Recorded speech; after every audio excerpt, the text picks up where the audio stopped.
कार्यक्रम को आगे बढ़ाते हुए मैं मंच पर मैं आमंत्रित करना चाहूंगी उत्तर प्रदेश के मुख्यमंत्री योगी आदित्यनाथ जी को, वो आए और अपना उद्बोधन दें।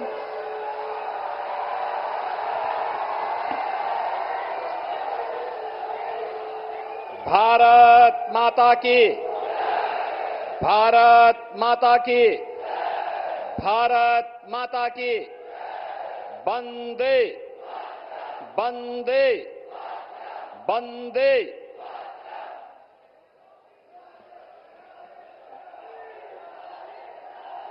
भारत के सांस्कृतिक नवजागरण के पुरोधा,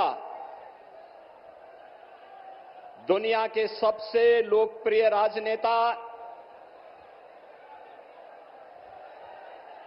गरीबों के मसीहा,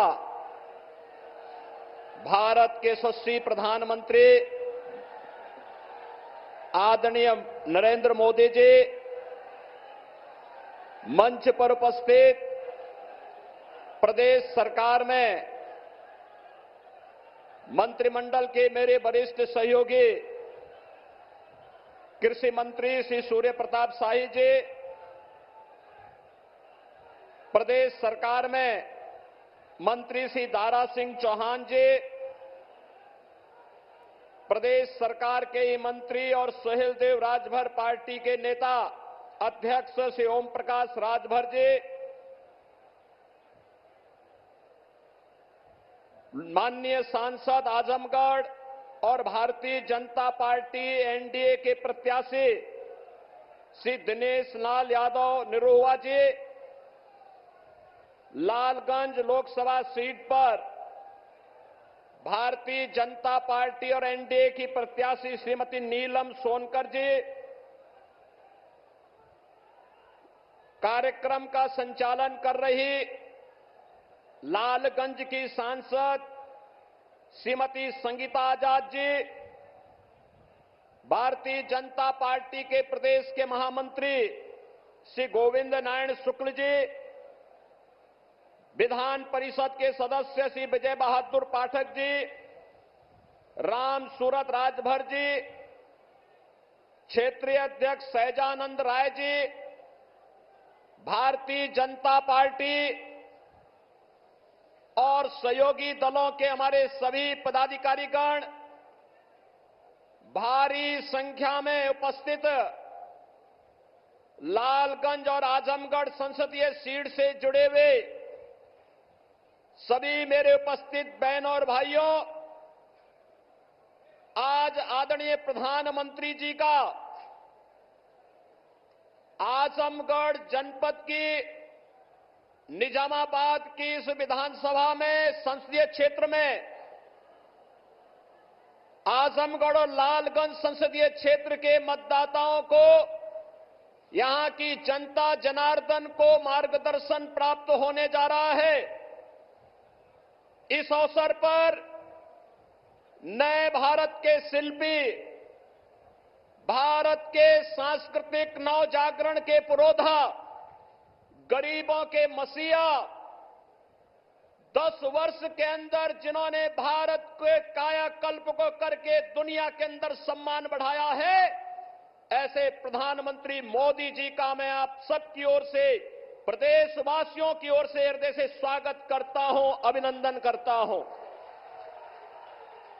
बहनों और भाइयों, ये हम सबका सौभाग्य है, भारतवासियों का सौभाग्य है कि आज दुनिया का सबसे लोकप्रिय राजनेता, जिनके मन में गरीबों के प्रति, नौजवानों के प्रति, अन्नदाता किसानों के प्रति, अपने परंपरागत हस्तशिल्पी और कारीगरों के प्रति, जिनके मन में महिलाओं के उत्थान के प्रति एक पीड़ा है, एक संवेदना है, और जिन्होंने अपना पूरा जीवन मां भारती के चरणों में समर्पित करते हुए उनकी खुशहाली और उनके उत्थान के लिए समर्पित किया है, ऐसे प्रधानमंत्री मोदी जी का आगमन आज आजमगढ़ की धरती पर हुआ है।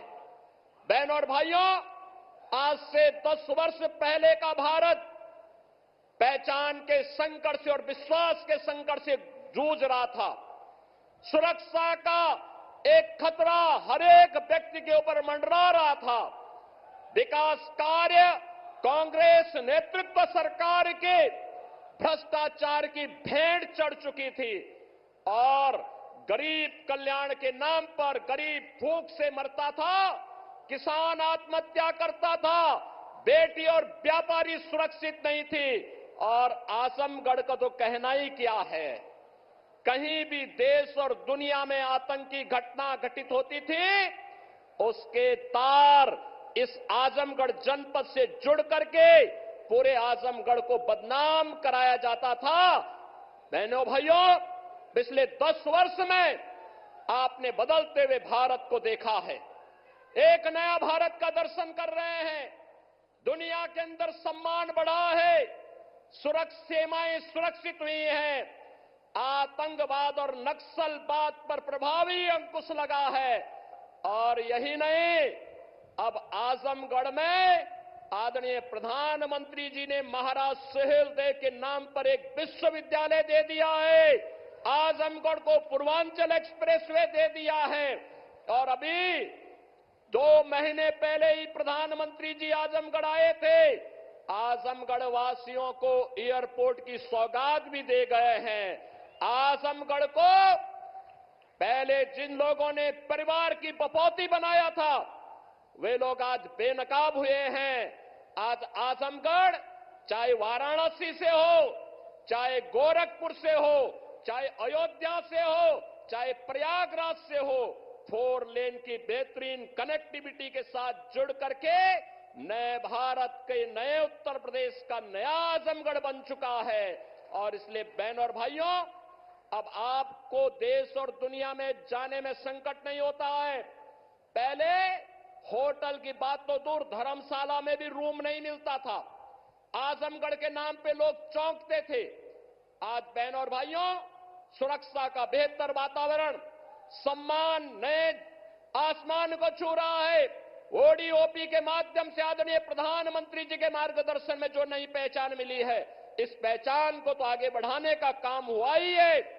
साथ साथ अब तो पूरे देश के अंदर अब तक 4 चरणों के चुनाव हुए हैं, 3 चरण बाकी है।